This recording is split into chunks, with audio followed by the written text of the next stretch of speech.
Welcome to खोलो किताब। आज हम क्लास 6th, 7th और 8th की गतिविधि पत्रक संख्या नंबर 9 करेंगे जो 27 जनवरी को आपको दी गई है। ऊपर यहाँ आप अपना नाम लिखेंगे। यहाँ जो भी आपके शिक्षक या शिक्षिका हैं उनका नाम लिखेंगे।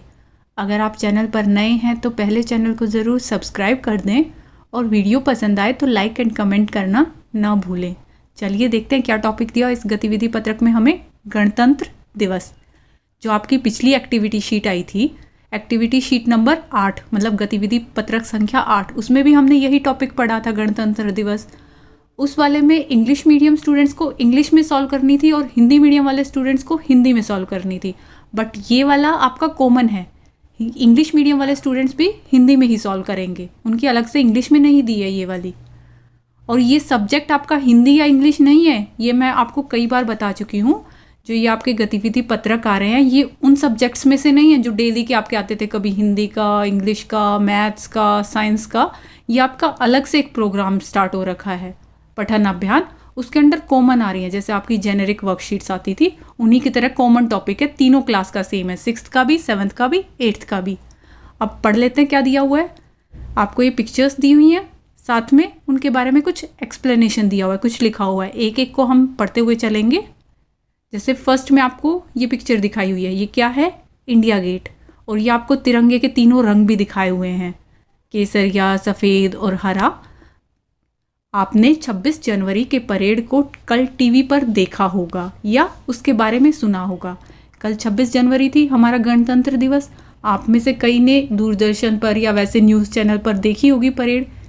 जिन्होंने नहीं देखी है उनको मैं कुछ पिक्चर दिखा देती हूँ। देखो, ऐसे परेड होती है ना, वही बताया गया आपको। रिपब्लिक डे वाले दिन परेड होती है, लोग देखने आते हैं, सारी स्टेट्स की झांकियाँ निकलती हैं, सारे जितने भी हमारी थल सेना, नौसेना, उनकी मार्च होती है।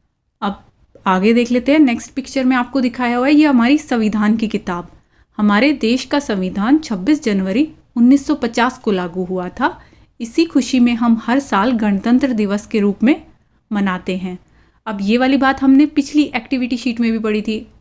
एक्टिविटी शीट नंबर 8 में भी आपको ये पॉइंट बताया था ना कि 26 जनवरी 1950 को हमारा संविधान लागू हुआ था, इसीलिए हम हमेशा 26 जनवरी को हर साल क्या मनाते हैं? गणतंत्र दिवस मनाते हैं। और ये जो आपकी गणतंत्र कॉन्स्टिट्यूशन की बुक है, संविधान की किताब है, इसको नियमों की किताब कहा जाता है, रूल बुक, जिसमें हमारे सारे रूल्स लिखे हुए हैं, कैसे हमारी कंट्री में काम होगा, क्या क्या यहाँ के रूल्स रेगुलेशंस होंगी, वो सब लिखा हुआ है, जो हम पिछली एक्टिविटी शीट में ऑलरेडी पढ़ चुके हैं। आपको एक और पॉइंट बता देती हूँ कि ये बुक जो ओरिजिनल कॉपी है वो कहाँ रखी हुई है? सेंट्रल लाइब्रेरी ऑफ पार्लियामेंट में। वहाँ इसकी ओरिजिनल 3 कॉपीज़ रखी हुई हैं।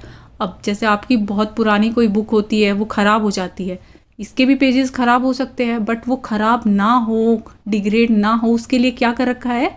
इस संविधान की किताब को एक ग्लास के चैम्बर में रखा हुआ है, गैस के चैम्बर में।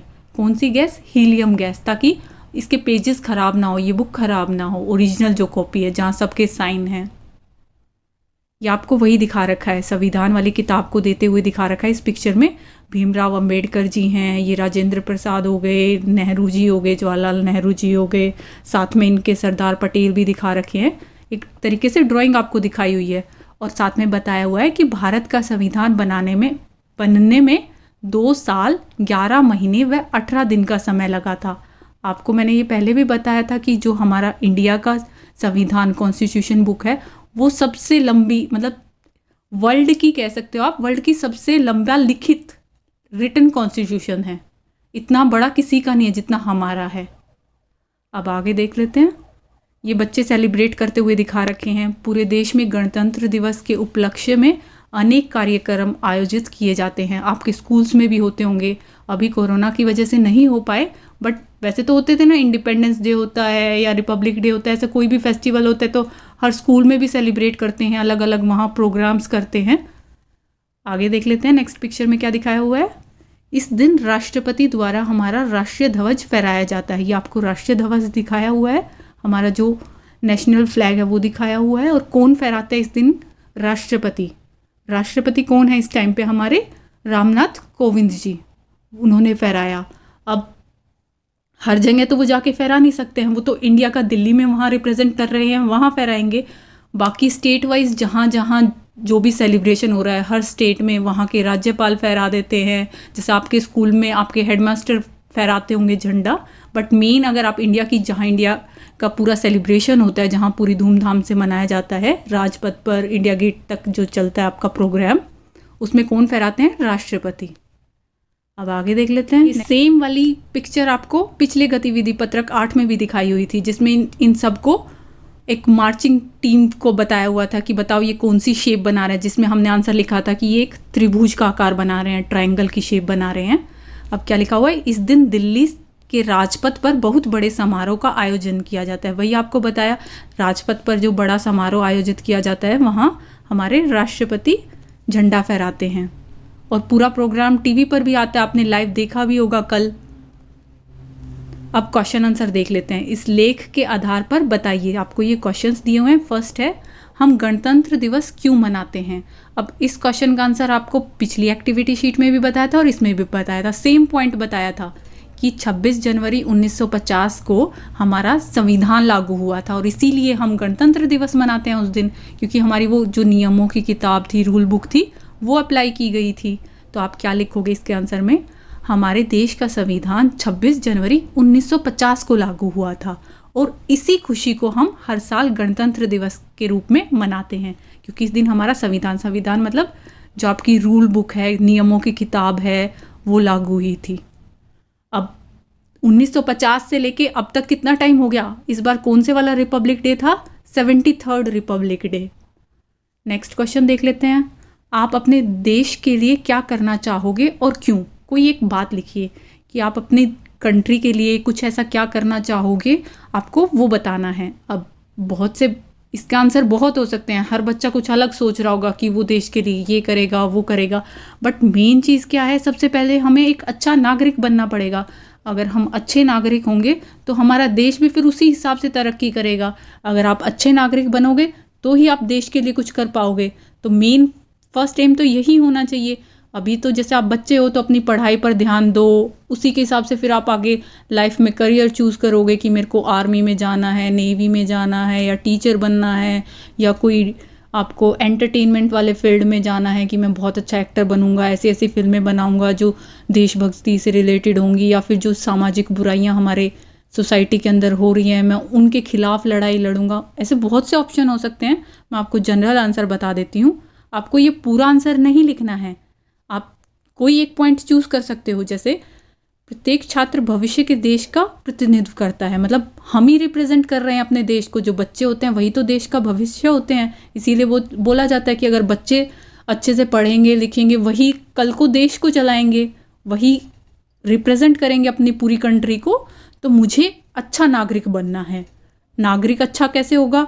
अपने सभी नागरिक कर्तव्यों और नियमों का पालन करूंगा। या तो आप ये पॉइंट लिख सकते हो कि भाई मुझे बहुत अच्छा नागरिक बनना है, मैं अपने सारे कर्तव्यों और नियमों का पालन करूंगा।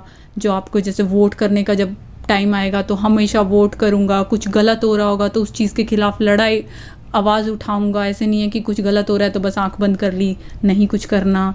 या फिर और भी बहुत सी बुराइयां होती है जैसे जातिवाद, भेदभाव, निरक्षरता, भ्रष्टाचार, गरीबी, बाल श्रम जैसी सभी सामाजिक समस्याओं के खिलाफ लड़ाई लड़ूंगा।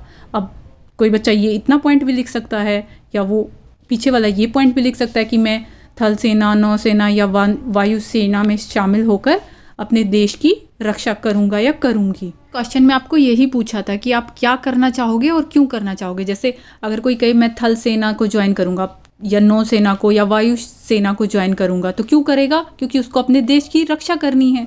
या फिर वो जो ये जितनी भी हमारे समाज के अंदर सामाजिक बुराइयां फैली हुई हैं उनके खिलाफ लड़ना है, ये चीज़ें सही नहीं है, उनके खिलाफ लड़ाई लड़नी है। आप कोई भी एक आंसर लिख देना, इनमें से कोई भी एक बात लिख देना, या आपको कुछ और समझ में आ रहा हो आप वो लिख देना। नेक्स्ट है, निम्नलिखित शब्दों को शामिल करते हुए एक छोटी सी कहानी लिखें और अपने शिक्षक, शिक्षिका, अभिभावक को दिखाएं अथवा उन्हें सुनाएं। आपको ये वर्ड्स दिए हुए हैं, इन वर्ड्स को यूज़ करते हुए ये शब्द विद्यालय, बच्चे, झंडा, देशभक्ति, शब्द खुशी और सम्मान, इनको यूज़ करते हुए एक छोटी सी कहानी लिखनी है जिसमें ये वर्ड्स भी आएँ, और फिर आपको वो अपने टीचर को, शिक्षिका को उनको सुनाने के लिए बोला गया है। अब ये सब वर्ड्स लिख के मैं ये आपको दिखा देती हूँ डायरेक्ट। जो रेड में दिख रहे हैं वो हमने सब वर्ड यूज़ कर लिए, विद्यालय यूज़ कर लिया, बच्चे यूज़ कर लिए, झंडा यूज़ कर लिया, A to Z वर्ड हमने इसमें यूज़ कर लिए। और स्टोरी क्या बनाई, कहानी क्या बनाई है, 26 जनवरी के ऊपर ही बना दी।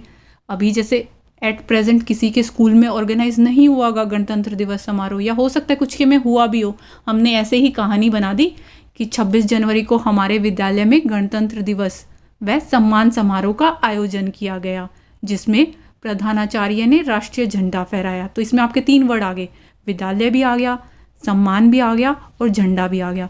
सम्मान समारोह साथ में क्यों लिखा है, क्योंकि इस दिन अवार्ड्स भी दिए गए जिन्होंने बेस्ट परफॉर्मेंस करी थी स्कूल में, जो भी टीचर्स थे या स्टूडेंट थे सबको सम्मानित किया गया। कोई खेल में अच्छा था, ड्राइंग में अच्छा था, तो सबको इनाम दिए गए।